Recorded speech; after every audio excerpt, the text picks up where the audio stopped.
Chalo, very good morning to all of you. આપણે ગઈકાલે chapter number 7 પી વિભાગના તત્વોની અંદર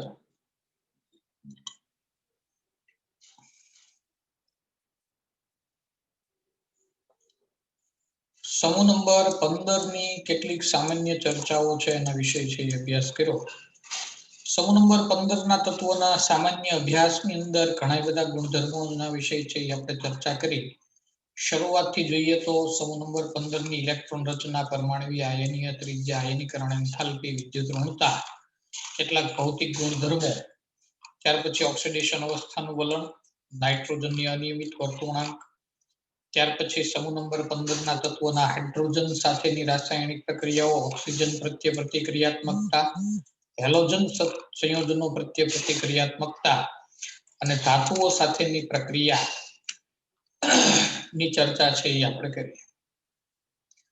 હવે આપણને જેમ ખ્યાલ છે એમ કે ભાઈ સમૂહ નંબર 15 ની અંદર આવતા તત્વો છે એના વિશે જો આપણે વિચારીએ તો નાઇટ્રોજન, ફોસ્ફરસ, આર્સેનિક, એન્ટીમની અને બિસ્મથ આ બધા તત્વો છે એ શેની અંદર આવે છે? સમૂહ નંબર 15 માં. હવે આપણે આ સમૂહ નંબર 15 ના તત્વોમાંથી પર્ટિક્યુલર કોઈ તત્વો છે એના વિશેનો અભ્યાસ છે એ કરવાનો છે. બરાબર? કોઈ તત્વ વિષયનો પર્ટિક્યુલર અભ્યાસ એટલે કહેવાનો મારો મતલબ એમ છે કે હવે આપણે એક એક તત્વ સમૂહ નંબર 15 ના જે છે એના વિષયની ચર્ચાઓ છે એ હવે ડિટેલમાં કરશું. તો સમૂહ નંબર 15 ના તત્વોની ડિટેલમાં ચર્ચામાં સૌથી પહેલું તત્વ છે એ કયું આવશે? તો કે ભાઈ સૌથી પહેલું તત્વ છે એ આવશે નાઇટ્રોજન. તો નાઇટ્રોજન વિશે આપણે બધી ડિટેલમાં ચર્ચા છે એ કરીએ. તો સૌથી પહેલો પ્રશ્ન નાઇટ્રોજન માટે બનાવીને આપ્યો છે, પ્રશ્ન નંબર 6. ડાય નાઇટ્રોજન વાયુ બનાવવાની રીત, ઉપયોગ અને તેના ગુણધર્મો છે એના વિશે સમજૂતી આપો. તો ડાય નાઇટ્રોજન વાયુ, ડાય નાઇટ્રોજન અને નાઇટ્રોજન આમાં સમજો. ડાય નાઇટ્રોજન શબ્દ એટલા માટે શબ્દ પ્રયોગ કર્યો છે કારણ કે N2 છે. હા, તો N2 છે એટલે અહીંયા આગળ હું શબ્દ પ્રયોગ કર્યો ડાય નાઇટ્રોજન. એ કેવી રીતે બનાવી શકાય, એના ઉપયોગ અને એના ગુણધર્મો એના વિશેની માહિતી છે એ આપણે અહીંયા આગળ લઈશું.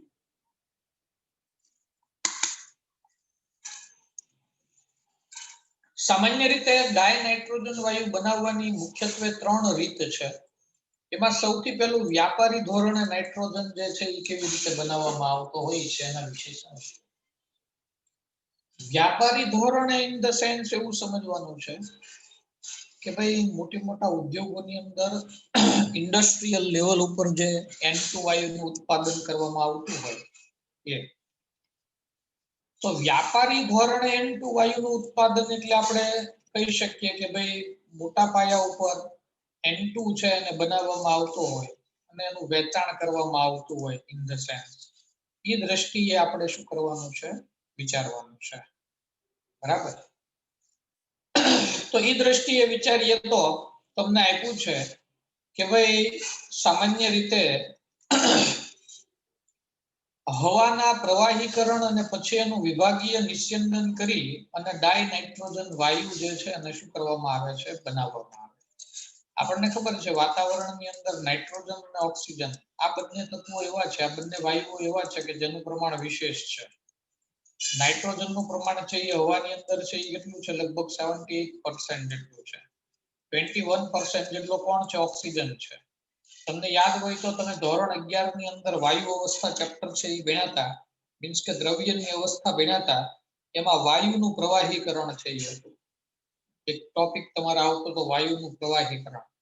એ વાયુનું પ્રવાહીકરણ અહીંયા આગળ ખાસ કરીને કરવામાં આવે અને પ્રવાહીકરણ દ્વારા છે એ શું બનાવવામાં આવતું હોય છે?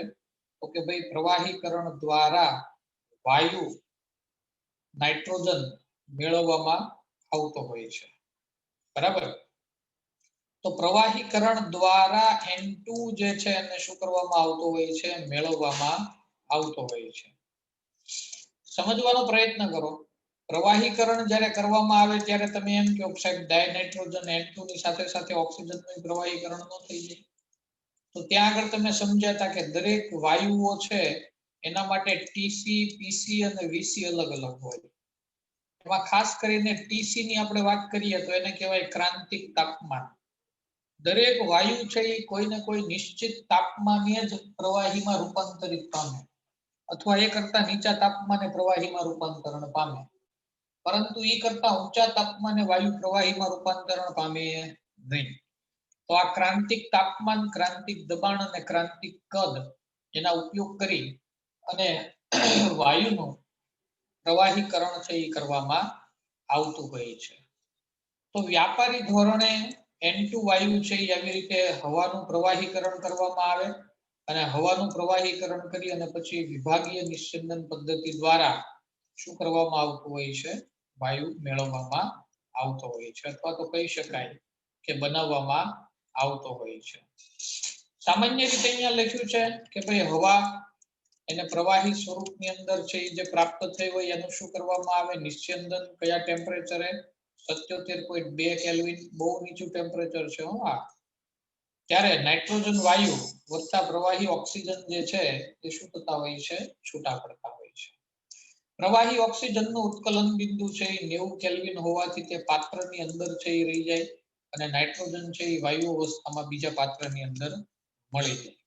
તો તમારે શું હોય? અહીંયા આગળ એક પાત્ર હોય એવું સમજી લો, બરાબર? આ પાત્ર છે એમાં હવા છે અને શું કરવામાં આવે? પ્રવાહી સ્વરૂપની અંદર છે એ રૂપાંતરિત કરવામાં આવે. હવે મેં તમને વાત કરી એમ કે ભાઈ માની લો કે આની અંદર નાઇટ્રોજન અને ઓક્સિજન છે એ બંને પ્રવાહી અવસ્થામાં આવી ગયા, પછી શું કરવામાં આવે? તો કે આનું ટેમ્પરેચર ધીમે ધીમે વધારે અને અંદાજિત કેટલું રાખવામાં આવે? 77.2. તો 77.2 કેલ્વિને નાઇટ્રોજન છે એ વાયુ અવસ્થામાં ફરી જાય એટલે એ બાજુના બીજા પાત્રની અંદર એકઠો કરી લેવામાં આવે. જ્યારે ઓક્સિજન જે છે એનું ઉત્કલન બિંદુ 90 છે એટલે એ પ્રવાહી અવસ્થામાં જ રહેશે. ઓક્સિજન વાયુ અવસ્થામાં ફરે નહીં 77.2 કેલ્વિન તાપમાન.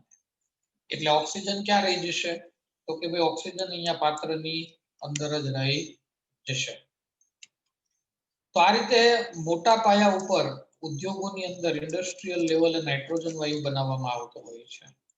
માની લો કે આપણે પ્રયોગશાળાની અંદર નાના પાયા ઉપર નાઇટ્રોજન વાયુ બનાવવો છે તો કેવી રીતે બનાવી શકાય?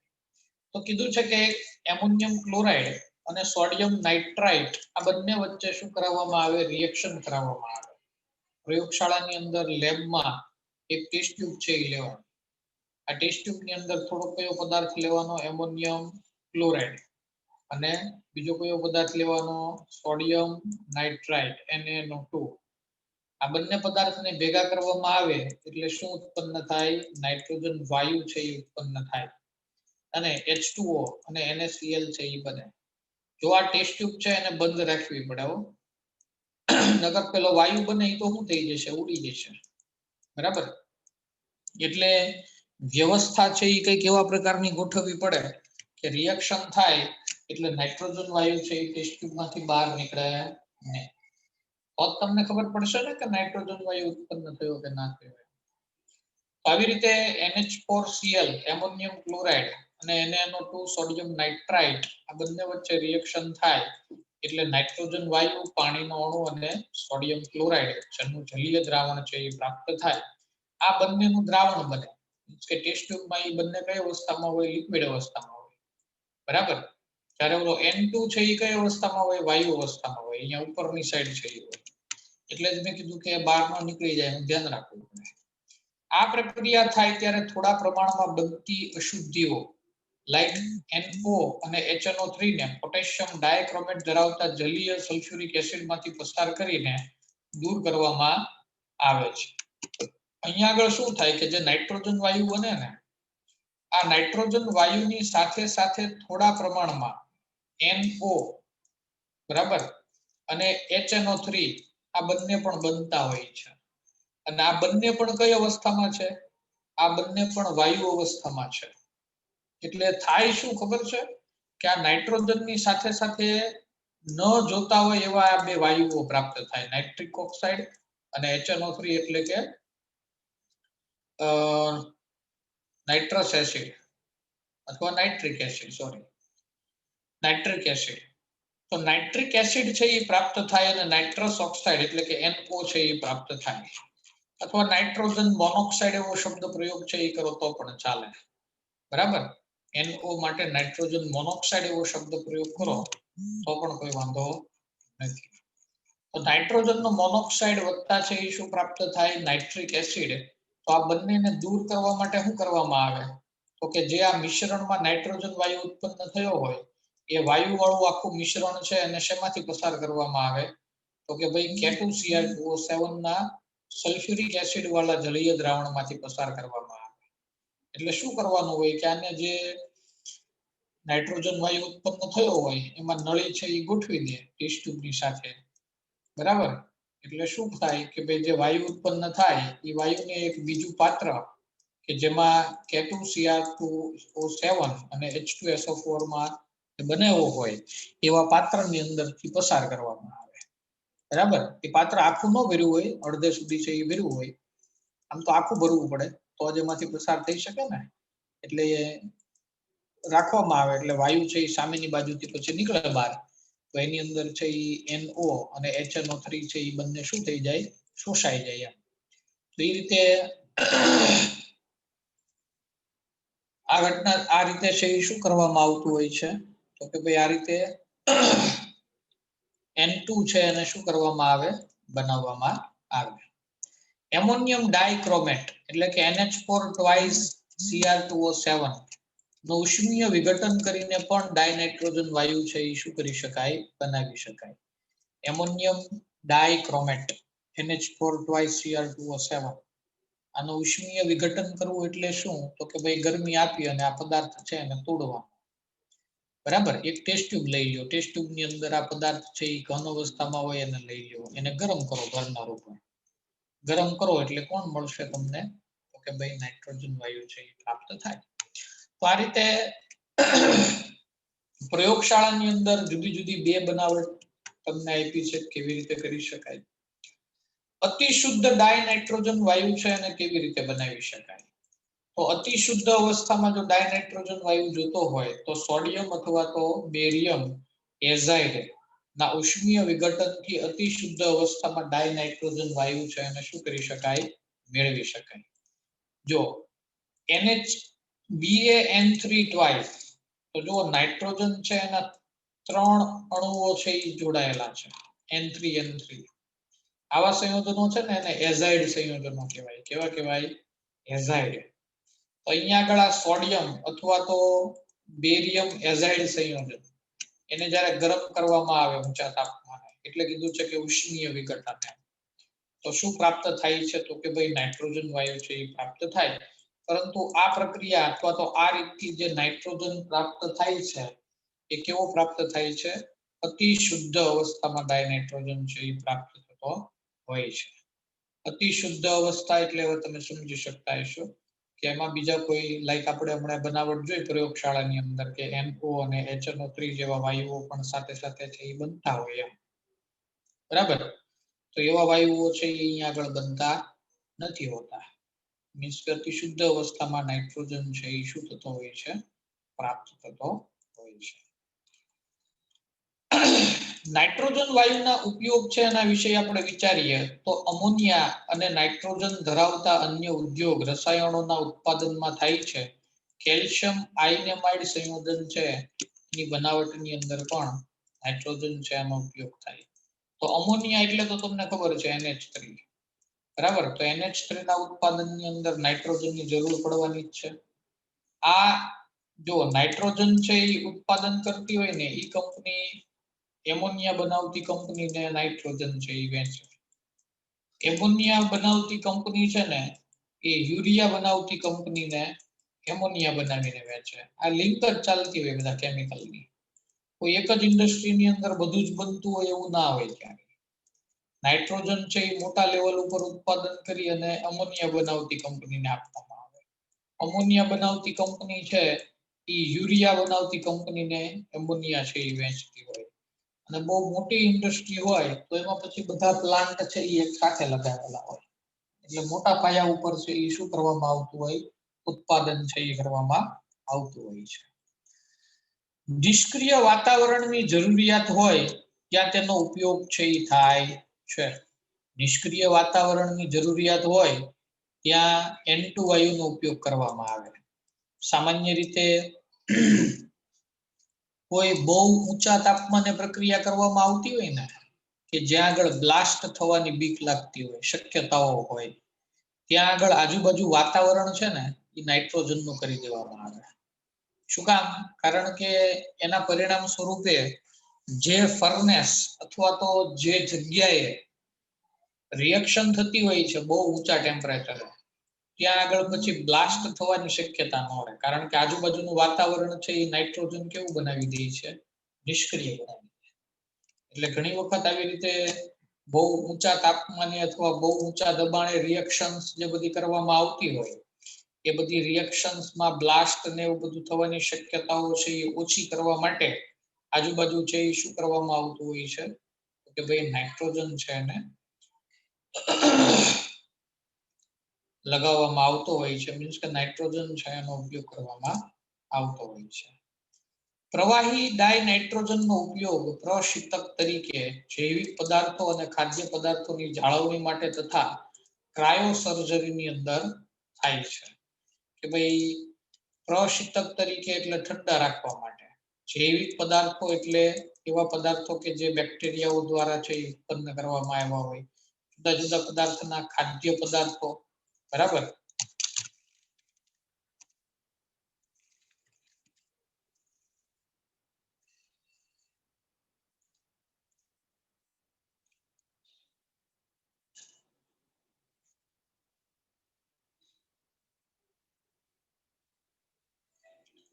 પછી ક્રાયો સર્જરી એટલે એવી સર્જરી કે જેમાં ખૂબ ઠંડા પેલાની અંદર છે એ કરવામાં આવે સર્જરી, અને જે શરીરની અંદર ટીશ્યુ હોય, અમુક પ્રકારના જે કોષો હોય, બરાબર, એનો નાશ કરવા માટે બહુ એક્સ્ટ્રીમલી ઠંડુ વાતાવરણ છે એ જરૂર હોય, બરાબર.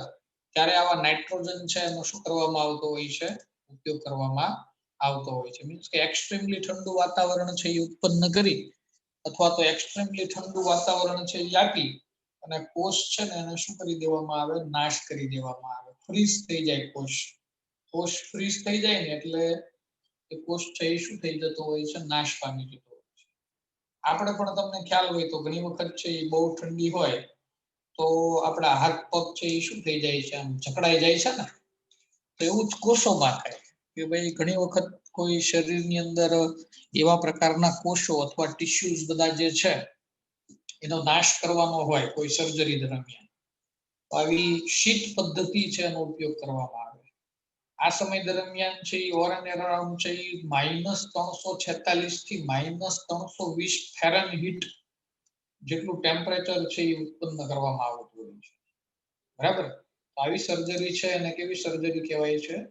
ક્રાયો સર્જરી તરીકે ઓળખવામાં આવે છે. હવામાનનો નિષ્ક્રિય નાઇટ્રોજન ડાયોક્સિજનની ક્રિયાશીલતા છે એ ઘટાડે છે, જેથી તે શ્વાસોશ્વાસમાં ઉપયોગી બને છે. વાતાવરણની અંદર જે ડાયનાઇટ્રોજન છે, આ ડાયનાઇટ્રોજન ઓક્સિજન છે એની ક્રિયાશીલતાને શું કરે છે? ઘટાડે છે. ઓક્સિજનની ક્રિયાશીલતાને ઘટાડે એના પરિણામ સ્વરૂપે ઓક્સિજન છે એ આપણા શ્વાસોશ્વાસ માટે ઉપયોગી બને છે. નહીતર તો શું થાય ખબર છે? ઓક્સિજન છે ને એ તરત જ તે બીજા બધા સાથે રિએક્શન કરવા માંડે, બરાબર. કારણ કે ઓક્સિજન છે એ વાતાવરણની અંદર તો કેટલી બધી વસ્તુઓ છે. હવે દાખલા તરીકે ધાતુઓની અંદર ગણો તો લોખંડ છે એ કેટલું બધું છે પૃથ્વી ઉપર. તો લોખંડ સાથે ઓક્સિજન જો રિએક્શન કરવા માંડે તો ઓક્સિજન બધો પૂરો થઈ જાય, ખતમ થઈ જાય. પરંતુ ઓક્સિજનની ક્રિયાશીલતા છે એમાં નાઇટ્રોજન શું કરી દે છે? ઘટાડો. ઓક્સિજનની ક્રિયાશીલતામાં નાઇટ્રોજન ઘટાડો કરે એના પરિણામ સ્વરૂપે શું થાય છે? તો કે એ આપણા શ્વાસોશ્વાસ માટે ઉપયોગી બનતો હોય છે. વિદ્યુતના ગોળાઓ નાઇટ્રિક એસિડની બનાવટમાં અને ક્રાયો સર્જરીમાં તે ઉપયોગી છે. ક્રાયો સર્જરીની તો મેં તમને વાત કરી. વિદ્યુતના ગોળાઓ એટલે તમને ખબર હોય તો પેલા ઓલા બલ્બ આવે છે, પેલા ઓલા યલો કલરના, પીળા કલરના બલ્બ આવતા, બરાબર. એ પીળા કલરના બલ્બ છે ને એની અંદર મોટા ભાગે આવો રીતે નિષ્ક્રિય નાઇટ્રોજન છે એનો શું કરવામાં આવતો? ઉપયોગ કરવામાં આવતો. નાઇટ્રિક એસિડ એટલે કોણ? HNO3, બરાબર. તો HNO3 ની બનાવટમાં પણ કોનો ઉપયોગ કરવામાં આવે છે? નાઇટ્રોજનનો વિશેષ રીતે ઉપયોગ છે એ કરવામાં આવે છે.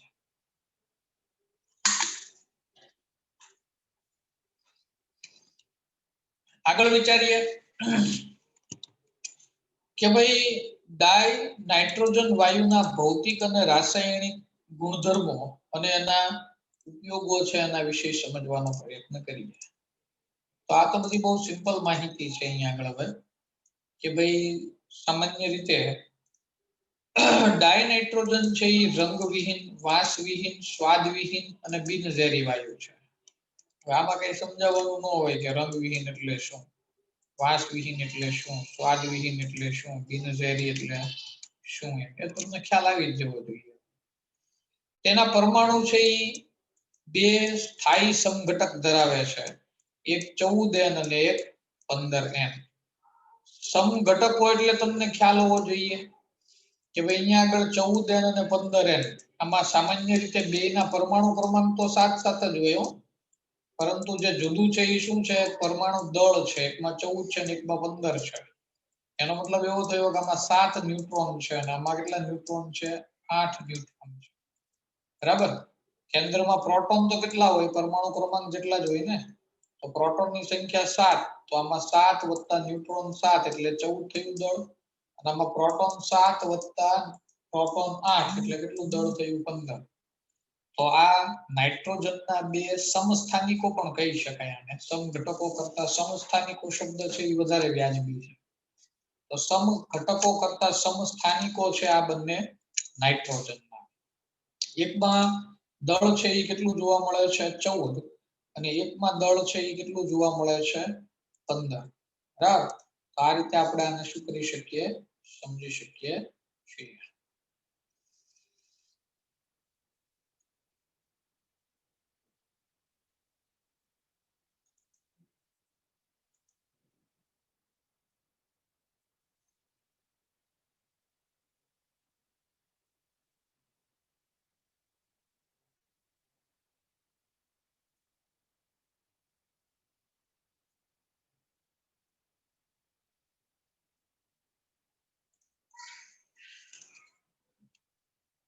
ત્યાર પછી તે પાણીમાં ઘણી ઓછી દ્રાવ્યતા અને નીચા ઠાર બિંદુ અને ઉત્કલન બિંદુ છે એ ધરાવે છે.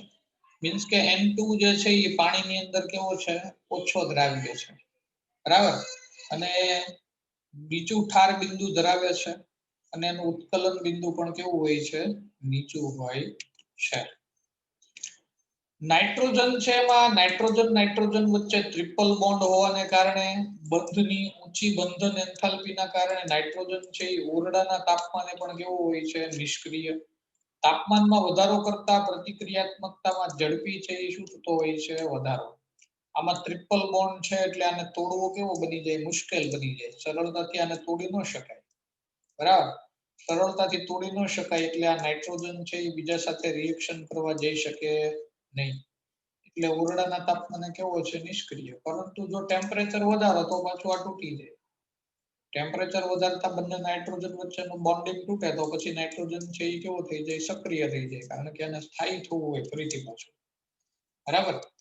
તો તાપમાન વધારતા એની પ્રતિક્રિયાત્મકતા ઇન ધ સેન્સ કે પ્રક્રિયા કરવાની ક્ષમતા, તો પ્રક્રિયા કરવાની ક્ષમતા છે એમાં શું થઈ જાય, વધારો થઈ જાય છે. બરાબર.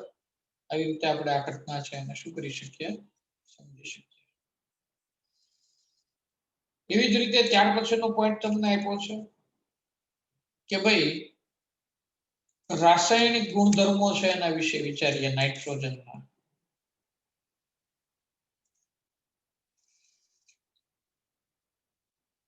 રાસાયણિક ગુણધર્મોની અંદર નાઇટ્રોજન વાયુ કેટલીક ધાતુઓ સાથે જોડાઈને મુખ્ય નિપજ તરીકે આયનીય નાઇટ્રાઇડ સંયોજનો ધાતુઓ સાથે જોડાઈને સહસંયોજક નાઇટ્રાઇડ સંયોજનો છે એ આપે છે. તો જ્યારે નાઇટ્રોજન છે એ કોની સાથે જોડાય, ધાતુઓ સાથે, ત્યારે આયનીય નાઇટ્રાઇડ સંયોજનો બનતા હોય છે. પરંતુ જ્યારે નાઇટ્રોજન છે એ કોની સાથે જોડાય, અધાતુઓ સાથે, ત્યારે કેવા પ્રકારના સંયોજન આપતું હોય છે, સહસંયોજક સંયોજનો છે એ આપતું હોય છે. તો સામાન્ય રીતે છે એ આપણે જોવા જઈએ તો આયનીય નાઇટ્રાઇડ સંયોજન એટલે જેમાં ધન આયન ઋણ આયન છે એ ઉત્પન્ન થતા હોય, અને સહસંયોજક એટલે જેમાં ઇલેક્ટ્રોનની ભાગીદારી થઈ હોય. તો લાઈક લિથિયમ અને મેગ્નેશિયમ છે એ બંને ધાતુઓ છે.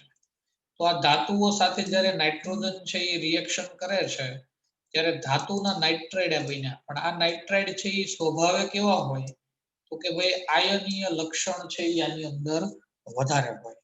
આયનીય લાક્ષણિકતા એટલે હવે તમે સમજી શકો છો કે ભાઈ એની અંદર કોઈ એક તરફ છે એ ઇલેક્ટ્રોન વધુ પ્રમાણમાં છે એ ખેંચાયેલા હોય છે. હેબર પ્રક્રમ છે એના દ્વારા નાઇટ્રોજનની બનાવટ છે એ વિચારીએ તો ડાયનાઇટ્રોજન વાયુની આશરે 773 કેલ્વિન તાપમાને 212 દબાણે અને FeO ઉદ્દીપકની હાજરીમાં હાઇડ્રોજન સાથે પ્રક્રિયા કરી અને શું બનાવી શકાય છે? અમોનિયા બનાવી શકાય છે. તો રાસાયણિક પ્રક્રિયાની અંદર તમને કીધું કે જ્યારે નાઇટ્રોજન છે એની હાઇડ્રોજન સાથે આ પરિસ્થિતિમાં પ્રક્રિયા કરવામાં આવે તો એમાંથી શું બને? એમોનિયા બને. અને સાથે સાથે -46.1 કિલો જૂલ પર મોલ જેટલી ઉર્જા છે એ શું થાય છે? મુક્ત થાય છે. એટલે કહેવાનો મતલબ એમ છે કે ભાઈ જ્યારે આ પ્રક્રિયા થાય એ સમય દરમિયાન ઉર્જા મુક્ત થાય છે ઇન ધ સેન્સ કે પ્રક્રિયા છે એ કેવા પ્રકારની છે? ઉષ્મા ક્ષેપક છે. બરાબર. ડાય ઓક્સિજન સાથે પ્રક્રિયા. ડાય ઓક્સિજન સાથેની પ્રક્રિયા છે એમાં વિચારીએ તો ડાય નાઇટ્રોજન છે એ માત્ર ઊંચા તાપમાને જ એટલે કે લગભગ 2000 કેલ્વિન જેટલા ઊંચા તાપમાને ડાય ઓક્સિજન સાથે સંયોજાઈને નાઇટ્રિક ઓક્સાઇડ એટલે કે NO છે એ બનાવે છે. તો N2 છે એ O2 સાથે જ્યારે રિએક્શન કરે ત્યારે રિએક્શનના પરિણામ સ્વરૂપે છે એ શું બનાવે છે તો કે ભાઈ 2NO માં પરિણમે છે. પરંતુ આ રિએક્શન છે ને એ બહુ ઊંચા તાપમાને થાય હો. લગભગ કેટલું ટેમ્પરેચર જોઈએ? 2000 કેલ્વિન જેટલું ટેમ્પરેચર. નહીતર તો જો આ પ્રક્રિયા આમની થતી હોત ને તો વાતાવરણમાં નાઇટ્રોજન અને ઓક્સિજન પુષ્કળ પ્રમાણમાં છે. નાઇટ્રોજન છે એ 78% છે અને ઓક્સિજન 21% છે. તો વાતાવરણમાં આ બંને વચ્ચે રિએક્શન થાત ને આમની મત ધડાકા ભડાકા જેવી થતા હોય. પણ એવું થતું નથી. હા, પરંતુ ગાજવીજ સાથે વરસાદ થતો હોય અને એકાએક વીજળીના ચમકારા થાય તો એ વીજળીના ચમકારા થાય ને ત્યારે ટેમ્પરેચર છે એ એકાએક બહુ ઊંચું જાય. બરાબર. અને ટેમ્પરેચર છે એ જો એકાએક બહુ ઊંચું થાય ને તો આવા સમય દરમિયાન છે એ નાઇટ્રોજન અને ઓક્સિજન છે એ બંને વચ્ચે શું થતી હોય છે? રિએક્શન થતી હોય છે અને 2NO છે એ બનતો હોય છે. કોયડો તમને આપ્યો છે કે સોડિયમ એઝાઇડની ઉષ્મીય વિઘટન પ્રક્રિયા છે એ લખો. તો સોડિયમ એઝાઇડની ઉષ્મીય વિઘટન પ્રક્રિયા આપણે થિયરીની અંદર આવી ગઈ કે ભાઈ NaNO2 છે એનું જ્યારે ઉષ્મીય વિઘટન કરવામાં આવે તો Na અને N2 એ છૂટા પડતા હોય છે અને અહીંયા આગળ જે આ N2 પ્રાપ્ત થાય એ કેવો પ્રાપ્ત થાય છે? અતિ શુદ્ધ અવસ્થામાં પ્રાપ્ત થતો હોય છે. તો આપણે અહીંયા આગળ નાઇટ્રોજન છે એની બનાવટ, ગુણધર્મો અને એની ઉપયોગિતા છે એને સમજ્યા. હવે નાઇટ્રોજન છે એના વિશે નાઇટ્રોજનનું પહેલું સંયોજન એટલે કે N2 છે એ સમજ્યા પછી નાઇટ્રોજનનું બીજું સંયોજન અમોનિયા છે એના વિશે આપણે સમજવાનું છે. એમોનિયા એટલે કોણ આવશે? NH3. તો નાઇટ્રોજનનું સંયોજન એમોનિયાને આપણે સમજવાનો પ્રયત્ન કરીએ. પ્રશ્ન બનાવીને આપ્યો છે કે ભાઈ એમોનિયા વાયુની બનાવટ, ગુણધર્મો અને એની ઉપયોગિતા છે એ સમજાવો. તો NH3 જે છે એને કેવી રીતે બનાવી શકાય, એના ગુણધર્મો છે એ કેવા પ્રકારના હોઈ શકે અને એની ઉપયોગિતાને આપણે સમજવાનો પ્રયત્ન કરીએ.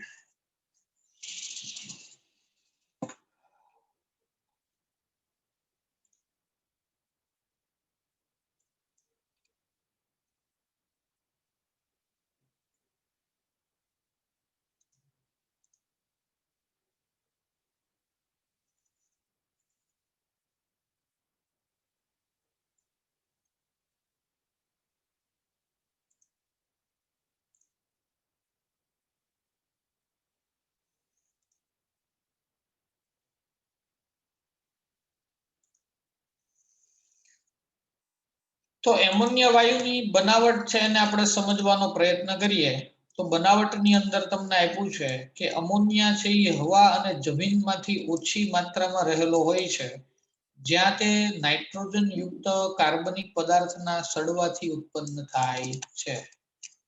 સામાન્ય રીતે તમે જોવા જાવ તો હવા અને જમીનની અંદર એમોનિયા ના મળે, બરાબર. બહુ ઓછી માત્રામાં હોય હવાની અંદર અને જમીનની અંદર. મુખ્યત્વે જ્યાં આગળ કાર્બનિક પદાર્થો છે એ પીળા હોય, ઈ કાર્બનિક પદાર્થો નાઇટ્રોજન યુક્ત પાછા હોય, અને એ જ્યારે સડે ત્યારે પાછો એમોનિયા છે એ બનતો હોય છે, બરાબર. દાખલા તરીકે યુરિયા ખાતર જે છે, સામાન્ય રીતે ખેતીની અંદર છે યુરિયા ખાતરનો ઉપયોગ વિશેષ પ્રમાણમાં થતો હોય. તો યુરિયા ખાતર અને પાણીનો અણુ આ બંને વચ્ચે જ્યારે રિએક્શન થાય ત્યારે રિએક્શનના પરિણામ સ્વરૂપે શું બનતું હોય છે? Ammonium carbonate. અને આ અમોનિયમ કાર્બોનેટ જે છે એ શેમાં પરિણમતો હોય છે? એમોનિયા વાયુની અંદર પરિણમતો હોય છે, અને સાથે સાથે કાર્બન ડાયોક્સાઇડ વાયુ છે એ પણ છૂટો કરતો હોય. તો આપણને ખબર છે કે ભાઈ ખેતીની અંદર તો ખાતર છે એનો વિશેષ પ્રમાણમાં ઉપયોગ કરવામાં આવતો હોય. જમીન ઉપર સીધું જ યુરિયા ખાતર છે એનો છંટકાવ કરવામાં આવતો હોય. વરસાદ પડે એટલે પાણી છે એ સ્વાભાવિક રીતે મળવાનું જ છે, એટલે એનું પરિવર્તન પામે એમોનિયમ કાર્બોનેટમાં, મીન્સ કે NH4 twice CO3. અને આ એમોનિયમ કાર્બોનેટ જે છે એ શેમાં પરિણમતું હોય છે? અમોનિયા પ્લસ પાણી અને કાર્બન ડાયોક્સાઇડમાં. નાના પાયા ઉપર અમોનિયમ ક્ષારોમાંથી મેળવાય છે, જેને કોસ્ટિક સોડા અથવા કેલ્શિયમ હાઇડ્રોક્સાઇડ સાથે પ્રક્રિયા કરવામાં આવે ત્યારે અમોનિયમ ક્ષાર છે એ શું પામતો હોય છે? વિઘટન પામતો હોય છે. નાના પાયા ઉપર એમોનિયા બનાવવો હોય તો નાના પાયા ઉપર એમોનિયમ ક્ષારોમાંથી, લાઈક NH4Cl એમોનિયમ ક્લોરાઇડ અને NH4 twice SO4 મીન્સ કે એમોનિયમ સલ્ફેટ. તો આવા જે એમોનિયાના ક્ષારો છે એની રાસાયણિક પ્રક્રિયા કોસ્ટિક સોડા એટલે NaOH, અથવા તો કેલ્શિયમ હાઇડ્રોક્સાઇડ મીન્સ કે CaOH twice જેવા પદાર્થો સાથે જ્યારે કરવામાં આવે ત્યારે આ અમોનિયમ ક્ષાર જે છે એનું શું થાય છે? વિઘટન થાય છે. અને વિઘટનના પરિણામ સ્વરૂપે શું પ્રાપ્ત થતું હોય છે? અમોનિયા.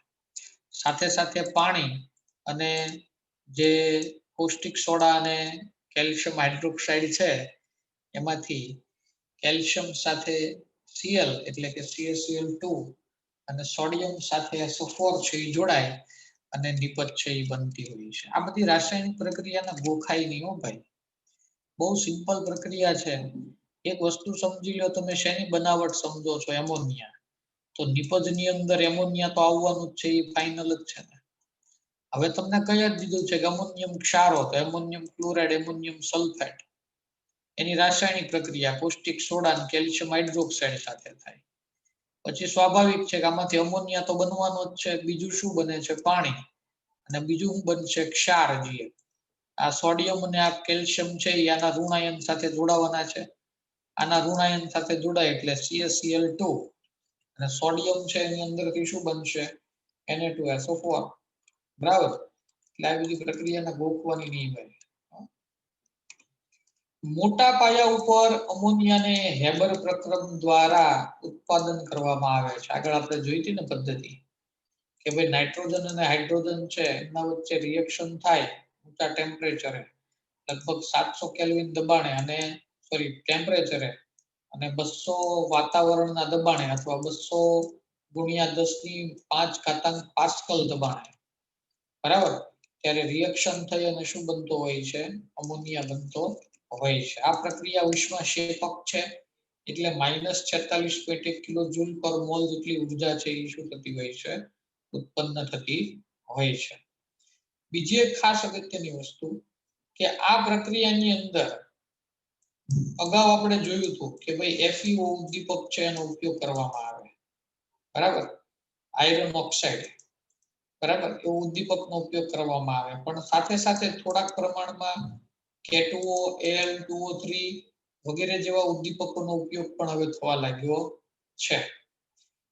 સામાન્ય રીતે આ રાસાયણિક પ્રક્રિયા છે એની અંદર થોડા પ્રમાણમાં મોલિબ્લેડમ પણ ઉમેરવામાં આવે. મોલિબ્લેડમ છે ને એ એક પ્રકારનો પ્રવર્ધક છે. પ્રવર્ધકનું શું કામ હોય? પ્રક્રિયાને સુપરફાસ્ટ બનાવે. બરાબર, પ્રક્રિયાને કેવી બનાવે? સુપરફાસ્ટ. ઉદ્દીપક છે ને એ પ્રક્રિયાને ફાસ્ટ બનાવે અને પ્રવર્ધક છે એ સુપરફાસ્ટ બનાવે. પ્રવર્ધકોનું કામ શું છે? પ્રક્રિયાને હજુ વધારે વેગ આપવાનો. દાખલા તરીકે પેલું ચેપ્ટર છે એ આપણે ભણ્યા હતા ઉદ્દીપન વાળું, ત્યાં આગળ આપણે જોયું એ ઉપરાંત જૈવિક અણુઓ ચેપ્ટર આપણે ભણ્યા, એની અંદર પણ આપણે જોયું કે વિટામિન્સ છે એનું શું કામ છે? તો કે ભાઈ વિટામિન્સ છે ને એ શરીરની અંદર થતી પ્રક્રિયાઓ છે એને કેવી બનાવે છે? સુપરફાસ્ટ બનાવે છે. બરાબર, એ દ્રષ્ટિએ વિટામિન્સ છે એ શું હોય છે? ખૂબ જ કામના હોય છે. વિટામિન્સ છે એ શું કરે છે? પ્રક્રિયાઓને સુપરફાસ્ટ બનાવવાનું કામ છે એ કરતી હોય છે. બરાબર, સામાન્ય રીતે છે એ આપણે જોવા જઈએ તો અહીંયા આગળ બાજુમાં એક આખો ડાયાગ્રામ છે એ બનાવીને આપ્યો છે.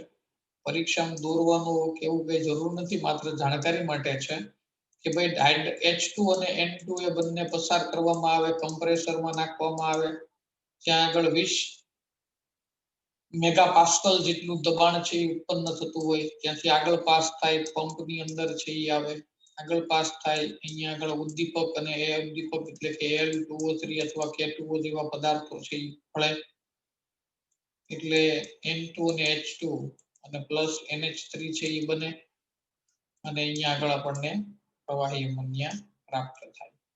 બરાબર, તો એક આખી પ્રોસિજર છે એ તમને આપી છે અને માની લો કે N2 અને H2 અહીંયા આગળ વધ્યો હોય તો એ પાછો ખેંચી લેવામાં આવે અહીંયા પંપમાં.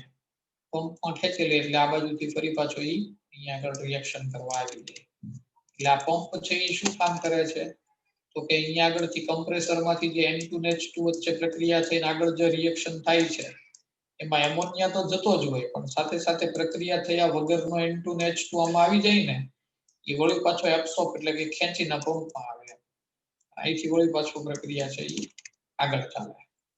તો આ રીતે ડાયાગ્રામ છે એ તમને ખાલી સમજવા માટે આપ્યો છે.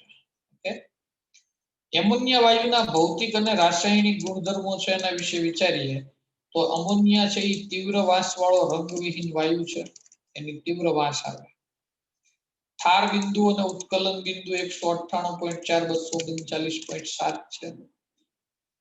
એમોનિયાનું બંધારણ છે એ તમે જુઓ તો ખ્યાલ આવશે કે ભાઈ નાઇટ્રોજન જે છે એની પાસે બાહ્યતમ કક્ષામાં કેટલા ઇલેક્ટ્રોન હોય? તો કે ભાઈ 5 ઇલેક્ટ્રોન હોય, એમાંથી 3 ઇલેક્ટ્રોન તો 3 હાઇડ્રોજન સાથે વપરાઈ ગયા અને એક અબંધકારક ઇલેક્ટ્રોન યુગ્મ અહીંયા ઉપર પડ્યું હોય. નાઇટ્રોજન અને હાઇડ્રોજન વચ્ચેની બંધ લંબાઈ છે એ કેટલી હોય? 101.7 અને બંધ ખૂણો છે ને એ ચતુષ્ફલકીય આકારને કારણે 109 ડિગ્રીનો હોવો જોઈએ. બરાબર, 109.5 ડિગ્રીનો પણ હોતો નથી, કારણ કે અબંધકારક ઇલેક્ટ્રોન યુગ્મ છે એ VSEPR સિદ્ધાંત, valence shell electron pair repulsion theory, એ અનુસાર અહીંયા આગળ બંધકારક ઇલેક્ટ્રોન કક્ષક છે, બંધકારક કક્ષક એના ઉપર દબાણ લગાડતું હોય, મીન્સ કે અપાકર્ષણ લગાડતું હોય, એટલે આ બંધ ખૂણો 109.5 ને બદલે સંકોચન પામીને કેટલો થઈ જાય છે? 107.8 ડિગ્રી છે એ થઈ જતો હોય છે. પાણીની જેમ ઘન અને પ્રવાહી અવસ્થાઓમાં તે હાઇડ્રોજન બંધ છે એ ધરાવતા હોય છે. માની લો કે એમોનિયાના ઘણા બધા અણુઓ ભેગા કર્યા હોય બંધ પેટીમાં, તો એમાં એમોનિયાના અણુઓ વચ્ચે શું બનેલું હોય છે? હાઇડ્રોજન બોન્ડિંગ છે એ થયેલું હોય છે. અને આવા હાઇડ્રોજન બંધના કારણે એના ગલન બિંદુ ઉત્કલન બિંદુના મૂલ્ય તેના આણ્વીય દળના આધારે અપેક્ષિત મૂલ્ય કરતા કેવા હોય છે? ઊંચા. મીન્સ કે જે હાઇડ્રોજન બોન્ડ બને છે એમોનિયાના અણુ વચ્ચે, એના પરિણામ સ્વરૂપે એમોનિયાનું આણ્વીય દળ માત્ર 17 જ છે. તો આણ્વીય દળ 17 છે એના પરિણામે આપણે વિચારીએ કે આનું ગલન બિંદુ ઉત્કલન બિંદુ છે એ કંઈક આવું હશે, પરંતુ એવી ધારણા કરતા પણ અમોનિયાના ગલન બિંદુ ઉત્કલન બિંદુ છે એ કેવા પ્રકારના છે? ખૂબ ઊંચા જોવા મળે છે. અમોનિયા અણુ ત્રિકોણીય પિરામિડલ છે, જેના શીર્ષ ઉપર નાઇટ્રોજન પરમાણુ હોય છે. બંધારણમાં દર્શાવ્યા મુજબ તે 3 બંધકારક ઇલેક્ટ્રોન યુગ્મ અને 1 અબંધકારક ઇલેક્ટ્રોન યુગ્મ ધરાવે છે. તો આ એક અબંધકારક છે અને આ ત્રણેય છે એ કેવા કહેવાય? બંધકારક કહેવાય. બરાબર. તો એની અંદર 3 બંધકારક ઇલેક્ટ્રોન યુગ્મ છે અને એક છે એ કેવા પ્રકારનું છે? અબંધકારક છે. રાસાયણિક ગુણધર્મોની જો આપણે વાત કરીએ તો અમોનિયા છે એ પાણીમાં દ્રાવ્ય હોય છે. OH- આયન બનાવવાના કારણે તેનું જલીય દ્રાવણ છે એ નિર્બળ બેઝિક હોય છે. અમોનિયાને જ્યારે તમે પાણીમાંથી પસાર કરો ને એટલે પાણીમાંથી H+ ને ખેંચી અને NH4+ બનાવે અને દ્રાવણમાં કોણ ઉત્પન્ન કરે? OH- ion. આ OH- આયન દ્રાવણમાં ઉત્પન્ન થાય એના પરિણામે દ્રાવણ છે એ કેવું બની જાય? બેઝિક બની જાય. પણ એ દ્રાવણ કેવું બેઝિક બનતું હોય છે? નિર્બળ બેઝ. એમોનિયા વાયુનું જલીય દ્રાવણ એસિડ સાથે એમોનિયમ ક્ષાર છે એ આપે. એમોનિયાનું જલીય દ્રાવણ એટલે તો કે ભાઈ NH4+ અને OH-. બરાબર. ઈ દ્રાવણની પ્રક્રિયા કોની હારે કરવામાં આવે? HCl સાથે.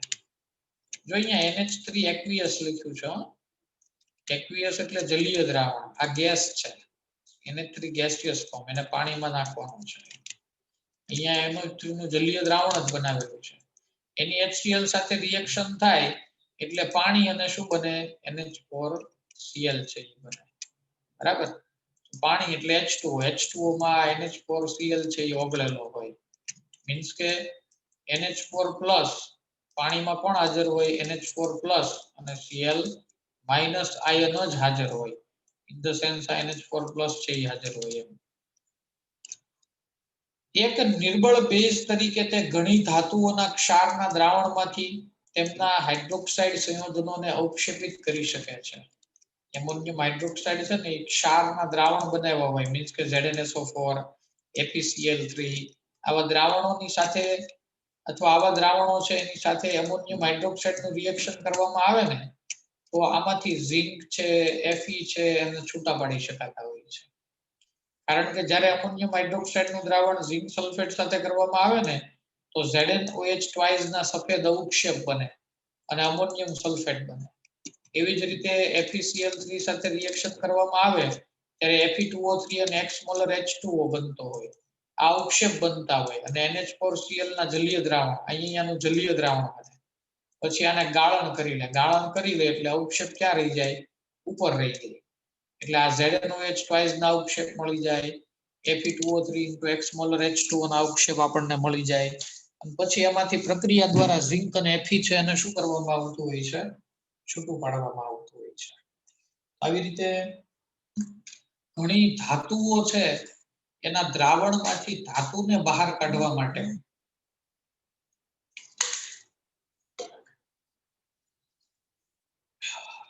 ઘણી આવી રીતે શું કરવામાં આવતું હોય છે? એમોનિયમ હાઇડ્રોક્સાઇડનું દ્રાવણ છે યુઝ કરવામાં આવતું હોય છે. એમોનિયા અણુના નાઇટ્રોજન પરમાણુ ઉપર અબંધકારક ઇલેક્ટ્રોન યુગ્મની હાજરી તેને લુઈસ બેઝ બનાવે છે. તે ઇલેક્ટ્રોન યુગ્મનું દાન કરે છે અને ધાતુ આયનો સાથે બંધ બનાવે છે. તો એમોનિયા અણુના નાઇટ્રોજન પરમાણુ ઉપર અબંધકારક ઇલેક્ટ્રોન યુગ્મની હાજરી તેને લુઈસ બેઝ બનાવે છે. આપણે હમણાં વાત કરીએ એમ કે અહીંયા આગળ નાઇટ્રોજન ઉપર અબંધકારક ઇલેક્ટ્રોન યુગ્મ છે અને આ નાઇટ્રોજન ઉપર અબંધકારક ઇલેક્ટ્રોન યુગ્મ હોવાને કારણે શું થાય? તો કે ભાઈ લુઈસ બેઝ તરીકે વર્તે. બરાબર. મીન્સ કે સામેવાળાની ઇલેક્ટ્રોન યુગ્મનું શું કરી શકે? દાન કરી શકે. તો અહીંયા આગળ તમે જોઈ શકો છો કે Cu+2 છે અને ઇલેક્ટ્રોન યુગ્મનું દાન કરીને એની સાથે જોડાય તો CuNH3 4 2+ છે એ બને. Ag+ સાથે Cl- રિએક્શન કરે છે, AgCl બને છે. આ રિએક્શન કોઈ કામની નથી. બરાબર. આ તો એક ખાલી સમજૂતી આપી છે AgCl. પરંતુ AgCl ની અમોનિયા સાથે રિએક્શન થાય તો આ સફેદ અવક્ષેપ જે છે એ AgNO3 રંગવિહીનમાં રૂપાંતરણ પામતું હોય છે.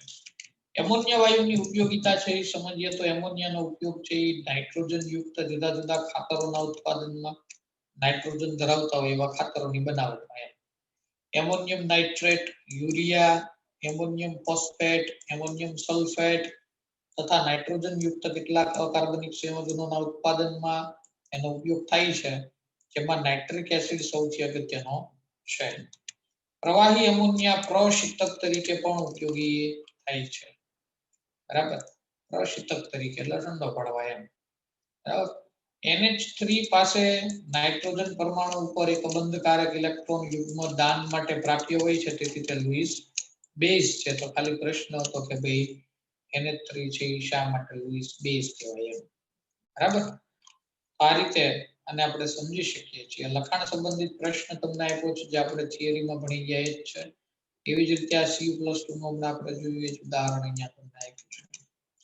તો આ રીતે નાઇટ્રોજનના સંયોજન એમોનિયા છે એની બનાવટ, ગુણધર્મો અને ઉપયોગિતા છે એના વિશે આપણે ચર્ચા કરી.